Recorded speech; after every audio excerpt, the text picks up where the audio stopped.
यहाँहरू सम्पूर्णमा नमस्कार। म यति बेला तपाईँहरूसँग बागलुङ जिल्लाको गलकोट नगरपालिका र काठीखोला गाउँपालिकाको सीमा क्षेत्रबाट जोडिएको छु। बिहानको समयमा विशेष गरेर अहिलेको समयमा हामीले यहाँबाट चाहिँ हिमालहरू खुलेको देख्न सकिन्छ। म्याग्दी जिल्लामा पर्ने यी हिमालहरू र कास्की जिल्लामा पर्ने हिमालहरू समेत यहाँ यो ठाउँबाट देख्न सकिन्छ भने हामीले यतातिर हेर्दै गर्दा केही कुहिरोले ढाके तापनि पर्वत जिल्लालाई देख्न सकिन्छ। पर्वत जिल्ला सँगसँगै बागलुङ जिल्लाका विभिन्न पालिकाहरूलाई यहाँबाट देख्न सकिन्छ भने पर्यटकीय हिसाबले निकै नै चर्चित रहेको ठाउँ गाँजा दह पनि यो साइडतिर पर्छ भने हामीले सुन्दै आएको विशेष गरेर गलकोटमा आइसकेपछि घुम्नै पर्ने ठाउँहरूमध्ये घुम्टे भनेर यहाँले पक्कै पनि नाम सुन्नुभएको छ होला।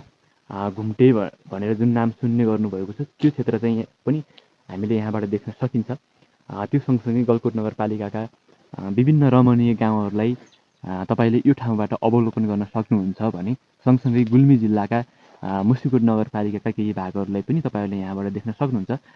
बिहानको समयमा विशेष गरेर आउनुभयो भने आकाशहरू खुलेको दिनमा आउनुभयो भने चाहिँ हिमालहरू पनि देख्न पाइने, सँगसँगै यो ठाउँमा चाहिँ विशेष गरेर पर्यटकहरूलाई यो ठाउँमा खान बस्नको लागि पनि व्यवस्थापनको राम्रो व्यवस्था छ।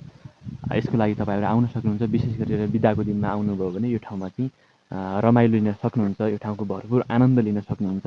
तपाईँहरू पनि आउनुहोस्। मैले यही भिडियो मार्फत हजुरहरूलाई निमन्त्रणा गरेँ। यो समय फेरि आउँदैन, त्यसैले तपाईँहरू पनि यसो समय मिलाएर आफ्नो समय अनुकूल पारेर घुम्न आउँदा हुन्छ। ठाउँ रमाइलो छ। विशेष गरेर हामी मध्य पहाडी हाइवे भएर यात्रा गर्ने क्रममा चाहिँ यो ठाउँलाई चाहिँ अहिले मैले भ्यू टावर भने घोडाबाँधे पनि भन्ने गरिन्छ र विशेष गरेर यो हाइवे भएर यात्रा गर्ने हामीले चाहिँ यो ठाउँलाई चाहिँ घोडाबाँधे भनेर चिन्ने गरिन्छ। सायद रुकुमतिरबाट आउँदै गर्दा काठमाडौँतिरबाट रुकुमतिर जाँदै गर्दा त यो ठाउँमा आइपुग्दा करिब राति भइसकेको हुन्छ। यो ठाउँलाई ठ्याक्कै त्यति धेरै याद पनि नहुन सक्छ। यात्राको क्रममा यस्तै ठाउँहरू धेरै भेटिन सक्छन् यात्राको क्रममा। त्यस कारणले चाहिँ राति पनि भइसकेको कारणले धेरै याद नहुन सक्छ। तर तपाईँ बाइकमा यात्रा गर्दै हुनुहुन्छ भने चाहिँ पक्कै पनि यो ठाउँलाई तपाईँले देख्नुभएको छ। दिउँसोको समयमा आउँदाखेरि बादलले ढाकेर हिमालहरू नदेखिने हुनसक्छ, तर बिहानको समयमा जब सूर्यको आगमन हुन्छ, सूर्य उदाउँदै गर्दा चाहिँ एकदमै मजाले खुलेका हिमालहरू यो ठाउँबाट देख्न सकिन्छ। म्याग्दी जिल्लामा पर्ने धौलागिरी हिमाल, त्यसै गरी कास्की जिल्लामा पर्ने माछापुच्छ्रेदेखि लिएर अन्नपूर्ण हिमालहरूको यहाँबाट अवलोकन गरेर यहाँबाट ती दृश्यहरूलाई निहालेर एकदमै आनन्द लिन सक्नुहुन्छ।